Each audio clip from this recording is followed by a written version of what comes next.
नमस्कार, मैं केशव राय विश्व हिंदी अकादमी मुंबई से और मैं इस समय मॉरिशस में हूँ, विश्व हिंदी सचिवालय में, जहाँ से हिंदी पूरे विश्व में फैल रही है, प्रचार प्रसार हो रहा है, हिंदी का एक नाम हो रहा है। हिंदी की विकास यात्रा में विश्व हिंदी सचिवालय मॉरिशस का बहुत बड़ा योगदान है। तो ये विश्व रंग, जो विश्व रंग महोत्सव 3 दिवसीय हो रहा है, ये विश्व रंग महोत्सव में करीब 50 से अधिक वक्ता यानी कि विदेश से आए हैं और हिंदी के प्रचार प्रसार में उनका बहुत योगदान है। आइए सर, तो अभी हमने कृष्ण कुमार मिश्र जी को सुना, जो साइंटिस्ट भी हैं और हिंदी में विज्ञान लेखन पर आपकी कई पुस्तकें आई हैं और कई प्रतिष्ठित पुरस्कारों से आपको सरकार ने, राज्यों ने, संस्थाओं ने सम्मानित किया है।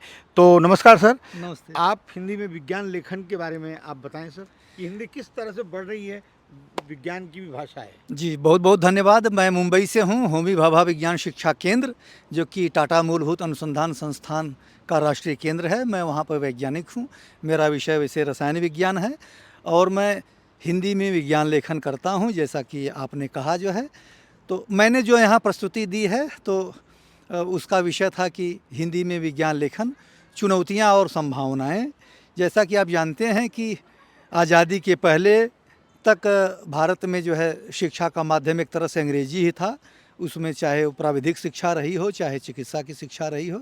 लेकिन आज़ादी के बाद यह परिदृश्य बहुत तेज़ी से बदला है भारत सरकार के प्रयासों से, और 1957 तक हमारे यहाँ ऐसी स्थिति थी कि इंटरमीडिएट स्तर तक जो है विज्ञान की शिक्षा, तकनीकी की शिक्षा, वह हिंदी माध्यम से संभव हो गई थी। उसमें भारत सरकार की बहुत बड़ी भूमिका थी। भारत सरकार के प्रयासों से सन 60 और 70 के दशकों में हर राज्यों में कम से कम हिंदी के संस्थान और हिंदी की अकादमियाँ स्थापित की गई थीं और पारिभाषिक शब्दकोश तैयार करने के लिए संस्थाओं का गठन हुआ था। तो इस तरह से काफ़ी सामग्रियाँ सृजित हुई थीं सन 70 के दशक में और 80 के दशक में। और उस समय काफ़ी परिदृश्य बदला था। आप समझें कि स्नातक स्तर तक की पढ़ाई हमारे यहाँ जो है हिंदी माध्यम में संभव हो गई थी। लेकिन बाद में आर्थिक उदारीकरण और वैश्वीकरण के चलते भारतीय भाषाओं के लिए थोड़ा स्थान सिमटा है और अंग्रेजी का एक तरह से आप कह सकते हैं कि प्रभुत्व बढ़ा है। तो ये क्यों कहा जाता है सर कि हिंदी वैज्ञानिक भाषा नहीं है? आपके वैज्ञानिक हैं, तो आपके जो संस्था में जो कई पुस्तकें आती हैं, कहीं काम होता है, तो हिंदी पर होता है आपकी? हमारे यहाँ हिंदी पे कार्य होता है। मैंने खुद ही किताबें लिखी हैं। मैं कम से कम 1 दर्जन किताबें मैं मौलिक लिखा हूँ और अनुवाद और संपादन से जुड़ा हूँ। तो इस तरह से आप कह सकते हैं करीब 25 किताबें मेरी हैं, जिसमें से 2 पुस्तकें तो मेरी नेशनल बुक ट्रस्ट से छपी हुई हैं। पहली पुस्तक है water the matrix of life, और उसका हिंदी अनुवाद है जो कि वर्ष 2001 में छपा है, जल जीवन का आधार। और आपको बताते हुए मुझे बड़ी प्रसन्नता है कि ये जो 2 पुस्तक मेरी है, ये बहुत अच्छी पुस्तकें हैं। मतलब पूरे देश भर में पुस्तकें जा रही हैं। खास करके हिंदी की जो पुस्तक है जल जीवन का आधार, वह 4 राज्यों में समग्र शिक्षा कार्यक्रम में लगी हुई है। वर्ष 2021 में मध्य प्रदेश सरकार ने उसको सर्व शिक्षा अभियान में शामिल किया। पिछले वर्ष उसको राजस्थान और बिहार सरकार ने शामिल किया और इस वर्ष जो है हरियाणा सरकार ने भी शामिल किया है।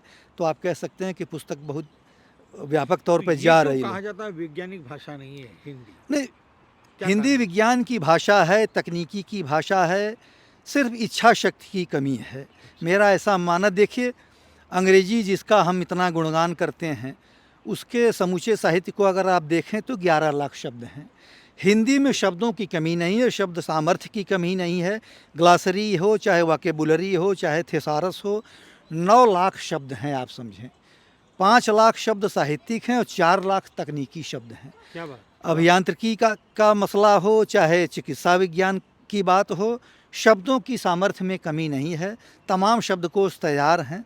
सिर्फ नीतिगत फैसले लेने की बात है और उसको लागू करने की बात तो है। शब्दकोश के आधार पर माना जाता है कि ये वैज्ञानिक भाषा ये नहीं है। अंग्रेजी में कितने शब्दकोश हो? अंग्रेजी का अंग्रेजी में करीब 11 लाख शब्द हैं पूरी भाषा में, और हिंदी में 9 लाख शब्द हैं तकनीकी शब्दों को लेकर के। तो शब्द सामर्थ्य में हिंदी कहीं पीछे नहीं है। कोई ऐसी विधा नहीं है प्रबंधन से लेकर के, अभियांत्रिकी से लेके, तकनीकी से लेकर के, या कंप्यूटर विज्ञान से लेकर के, या चिकित्सा विज्ञान से लेकर, वाह। कि जहाँ की आप कह सकें कि हिंदी में शब्द नहीं है। कोई आपने इच्छा शक्ति की हाँ, बात की। इच्छा शक्ति की बात है। आप उसको अपने मन से अगर उसको लागू करें, उसके पीछे अगर आपकी भावना बहुत बलवती है, तो कोई कठिनाई नहीं है। तो शब्द सामर्थ्य का रोना नहीं है, यह मैं बड़े स्पष्टता के साथ कह सकता हूँ। मैंने खुद 2 दर्जन किताबें लिखी हैं, तो मुझे कहीं यह नहीं लगा कि हमें कोई शब्द या कोई ऐसी चीज़ है, या ऐसा कोई भाव है, ऐसी कोई भंगिमा है जिसको प्रकट करने में कठिनाई हो रही हो और शब्द न मिल रहे हों। क्या बात। तो मेरा ऐसा अनुभव है जो है, मुझे वो कहीं कोई कमी नहीं नज़र आई है। धन्यवाद। जी। धन्यवाद।